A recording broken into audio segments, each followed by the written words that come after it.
about you, but the first scripture passage that I remember reading at length was the Sermon on the Mount from the Gospel of Matthew. Those Beatitudes that you read last week here at worship, all of those blessed R's, or blessed be is there on the King James Version, were the first passage that I really paid close attention to as Jesus gathered the crowds around him.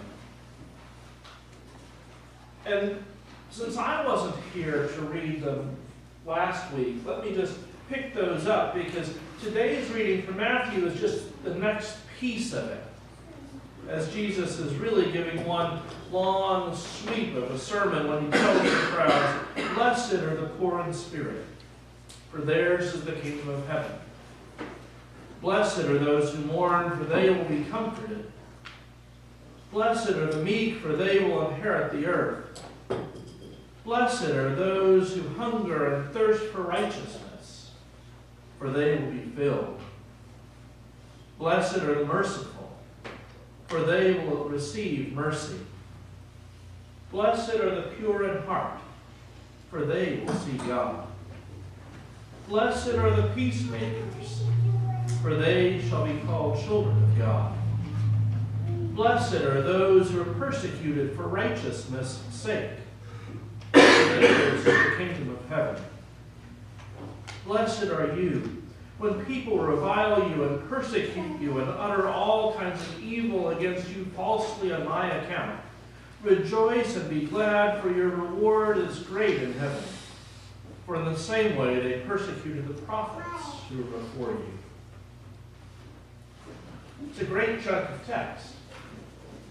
But Jesus doesn't even skip a beat, and he moves into the reading that we have today when he gives the next piece, when he tells the people that there's a blessing involved. He gives the crowd a source of energy, if you will. He gives them a mission when he tells them, "You are the salt of the earth." Now, in so many places in the scriptures, we're told what we should be.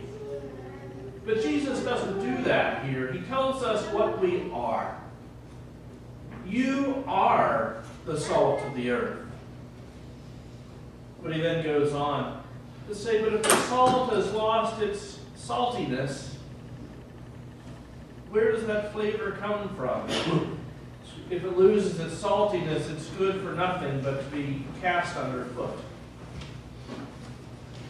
You know, we talk about people being the salt of the earth, and usually we use the term to describe good, wholesome people. Oh, the Ramirez family, they are just the salt of the earth.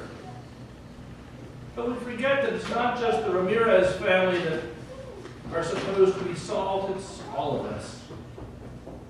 We forget that Jesus' discussion is about how that saltiness is supposed to make a difference in the world in the same way that adding salt to a pot of soup changes all of it.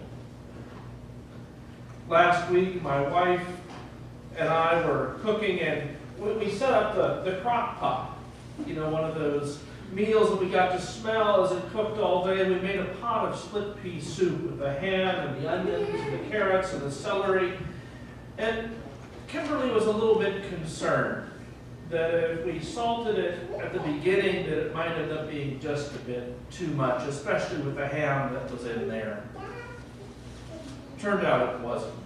We needed to add a little more salt to the table, something that we so rarely do.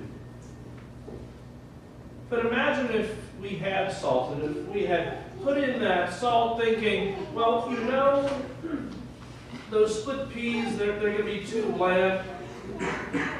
And maybe the salt will just go to the peas. Maybe it won't go to the potatoes or the carrots. But we need it for the peas. It doesn't work that way, does it? When you put that salt in, it transforms the whole thing. And I can tell you at the table, adding a little bit of salt to that soup brought it to life. because the crock pot version just needed a little more power. Saltiness. It changes everything. When we live out our lives as that salt of the earth that Jesus calls us, it changes not just us, but it changes the world.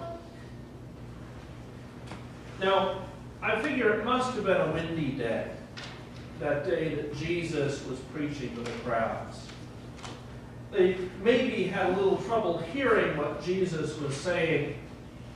Monty Python, of course, has that classic line when people are listening in to Jesus sharing the Beatitudes, and they mishear the line about blessed are the peacemakers and start arguing about what Jesus meant when he said blessed are the cheesemakers. Figuring that perhaps he actually meant everyone involved in the dairy industry. But if it was a windy day, if the weather was making it hard to hear, Jesus must have been aware of that. Because he didn't just leave his sermon by telling people that they were the salt of the earth. He went on with a parallel explanation. You, he said, are the light of the world. Once again, he doesn't say you ought to be the light of the world. He doesn't say you might want to consider being the light of the world. He simply says you are the light of the world. We're the ones who carry the light of God's love with us wherever we go. We don't really have a choice about it, do we? It's part of our nature. When we take in the light of Christ, when we gather here for worship and we go out into the world, it transforms everything. Jesus goes on to say, and he wouldn't take the light and put it under a basket to hide it. No, you're going to put it out on a lampstand so that everybody can see. We always like to talk about how the light has come into the world and the darkness has not been able to overcome it. The elder President Bush likes to talk about the 1,000 points of light. Of individuals going out and doing, well, he didn't say holy work, but he might as well have said holy work. Of illuminating the darkness, of doing good and transforming the earth. When we go out and do good in the world, we take that light that we carry and we place it on our lampstand so that people can see it. So that the world can be changed just a bit. Sharing the light of Christ is important. It's who we are. It's what we do. When we're scattered, when we're that 1,000 points of light, we make a difference. We're called together as well to be a spotlight at times. And here, as we celebrate Black History Month, we recall those who marched so long ago in Selma and other places, carrying the light of Christ in their hearts and singing songs like "This Little Light of Mine, I'm Gonna Let It Shine." We're called, of course, to be lights when we're scattered, but we're called to be lights together. Shining that light like a spotlight so that wherever we encounter injustice, we can transform it. So that we can help people see a need for growth and change. We live in a world that is desperately in need of illumination. We who carry the light of Christ are called to share that light. Today, as we break bread together, we are reminded that that light lives on in us. The light that came into the world with Jesus at Christmas, as we read in the prologue to John's Gospel, dwells in our hearts, in our lives, and transforms us, empowers us, and calls us to share. Let us then, as God's people, live as people of the light.